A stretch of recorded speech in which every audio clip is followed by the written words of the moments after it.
Right now, though, as we do each and every Thursday, we have a chat with the wonderful One Nation Senator Malcolm Roberts. Good morning to you, Malcolm. G'day, Marcus. How are you? Look, I'm okay. This eye care scandal has deepened in New South Wales, and Senator, it reminded me a couple of weeks ago when you raised the issue about Simon, a coal miner in the Hunter Valley. You recently went to the Hunter and you released a video introducing key points. Now, I've had a look at it. It is a massive issue.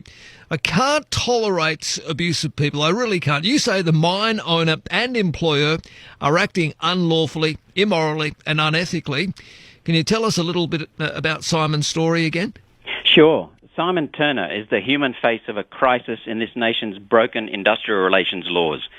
The people and agencies who are supposed to protect workers have turned their back on him. That's unions, employers, industry groups, state government departments, state ministers, federal government departments, federal agencies. Yeah. They've turned their backs on hundreds of the workers at New South Wales' largest coal mine, BHP's Mount Arthur mine. Yeah. They're not protected.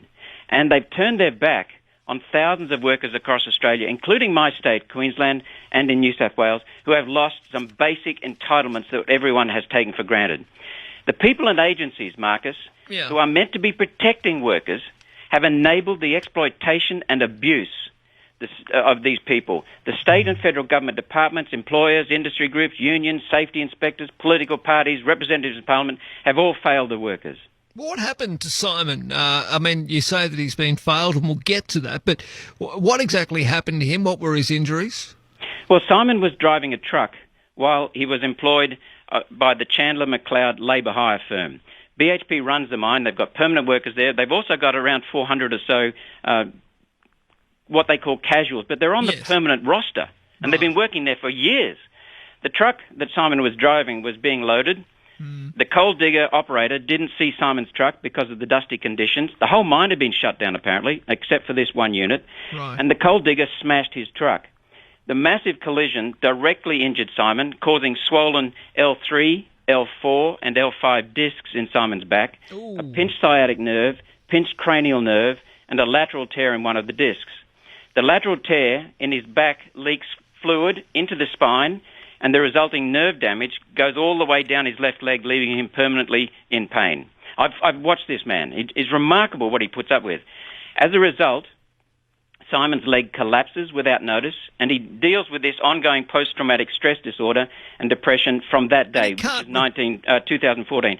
So Simon's injuries have left him totally and permanently disabled, and he cannot return to work. Well, that's what I was going to say. I mean, this is a debilitating injury that doesn't allow this man to work and has ruined his future livelihood. Now, I guess the BHP management, they would have looked into this incident. Now, what's been said by them? Well, it's amazing. This is where it gets even worse. Yeah. A BHP manager, even though BHP wasn't the employer, a BHP manager turned up at hospital, and another BHP manager told Simon to his face that if Simon reported the injury, he would not have a job. What? That's breaking the law. You must report injuries. So Simon returned to the mine and was told to sit out the shift on a cold steel bench. Imagine that, hip and spinal damage, and you're sitting on a cold steel bench. And what we've done, we've been to the Hunter, even though I'm a senator for Queensland, because we were so concerned, and no one's taking any action on these people. We met with other miners who have been traumatised in 2014, 15, 16, and yet if you go to the New South Wales government report for labour hire miners, in those years, they report no injuries for labour hire miners. None. Well, that's rubbish. I mean, why would the management, why would the supervisor in this case perhaps not report the injury? Is it in their best interest not to, or what's the situation here?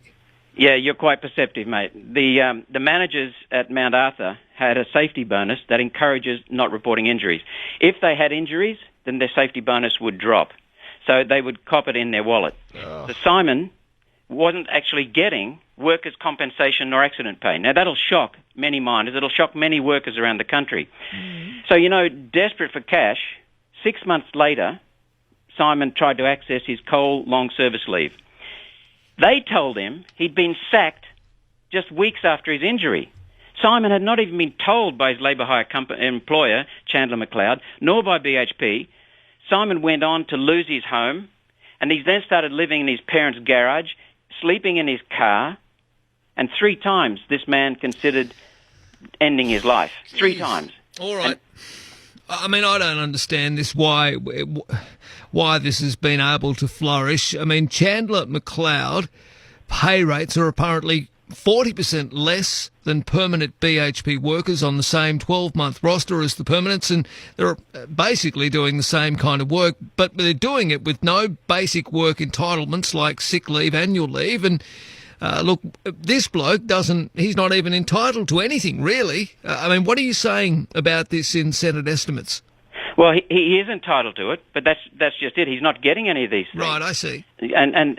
But I applaud your use of data again. You're right. Chandler McLeod pay rates for these so-called casuals who are really permanents on a permanent roster, been working there for years in some cases, are 40% less than permanent BHP rosters. Than BHP employees, sorry. And Chandler McLeod people have no basic work entitlements like sick leave and annual leave. And what's more is that the Fair Work Commission authorised the Chandler McLeod's enterprise agreement, and the CFMMEU in the Hunter Valley authorised it and approved it. They've signed off on it. So the unions endorsed it? Yes. Well, that's not looking after members, and that's certainly not looking after miners in the Hunter. No, it's not. And then it goes even further. As you alluded to, or as I said a little while ago, that Simon approached the long service leave to see if he could get an advance on his long service leave entitlements, just get some cash. Yeah. And so bear this in mind, that long service leave contributions for Simon were underpaid and not audited. So my questions in Senate estimates started finding these chinks. And the Senate estimates said, no, they'd be correct. Sorry, the coal long service leave in Senate estimates said the records are correct.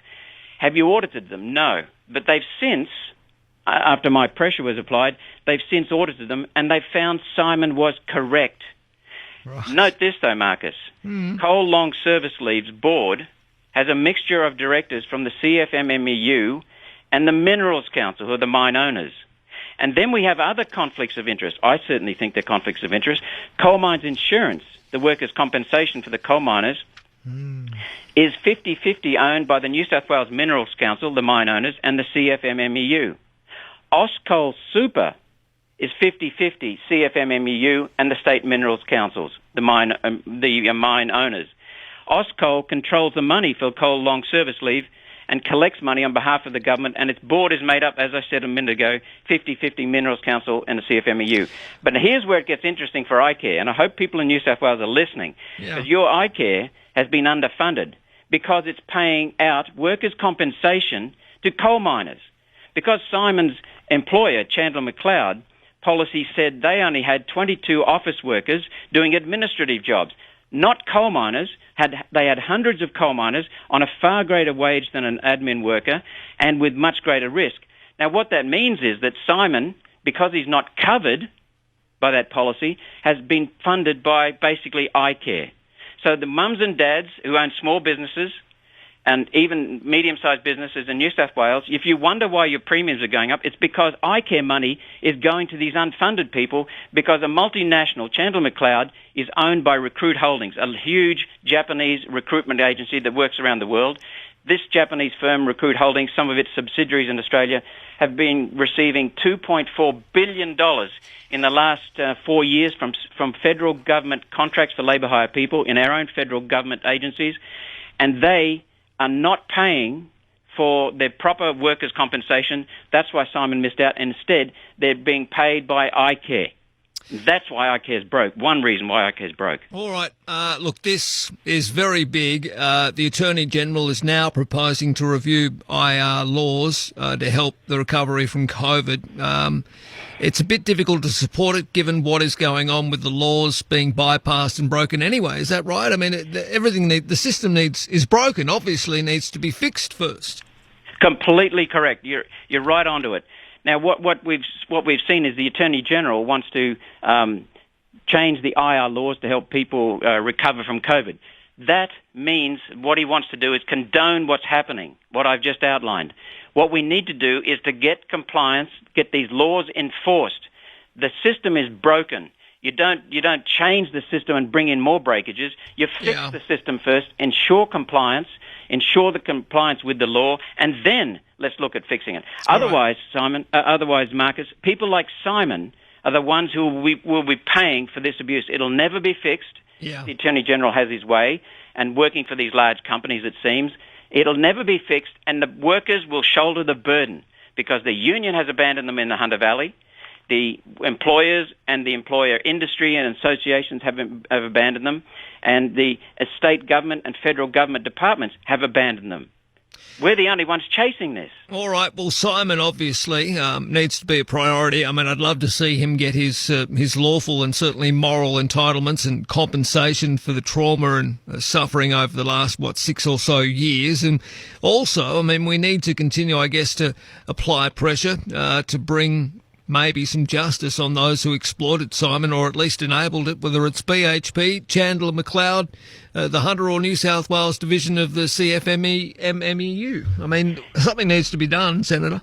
Yes, definitely, Marcus. And it's really significant that if people watch the video that I've put out, in the last 3 minutes, what you'll see is the connections because the CFMMEU in the Hunter Valley started the employment of casuals. The CFMMEU's predecessor, the Miners Federation, initiated casuals for a good reason because of unemployment in the late 80s. Yeah. But the CFMMEU then became the employer and the union representing the employees. And so that's a conflict of interest. But the CFMMEU now endorses enterprise agreements. We've seen cases of enterprise agreements being sold to labour hire companies. And so the union actually started the use of casuals, continued the use of casuals, enabled the use of casuals, and this has exploited workers. And some of these people are members of the union. Where's Labor on this, Malcolm? I mean, aren't they supposed to be looking after the worker? Where are they on this? I mean, when you're highlighting this, which you obviously are doing in Senate estimates, and you're talking to me and in the media and you're on social media, and One Nation are trying to push some changes to IR laws, where are Labor on this? Are you getting any support at all from Anthony Albanese and the like? Well, I've written to Anthony Albanese, no response. I've written to the local federal member, no response. Simon Turner, the injured miner. What about Joel Fitzgibbon? Yes, and Simon Turner, the injured miner himself, has written to Joel 6 times and has never got a response. Well, I'll talk to Joel because Joel and I get on very well. Mate, I'll have to leave it there because I've got the Deputy Premier waiting on the line, but you and I will talk further on this. When you talk with Joel, yeah, remind him the issue is not casuals. That is one part of it. The issue that I'm raising goes well beyond that into the abuse of these casuals and what the union, the employer, and the labour hire firm are doing, and what the state and federal governments are abandoning workers on. That's the issue. All right, mate.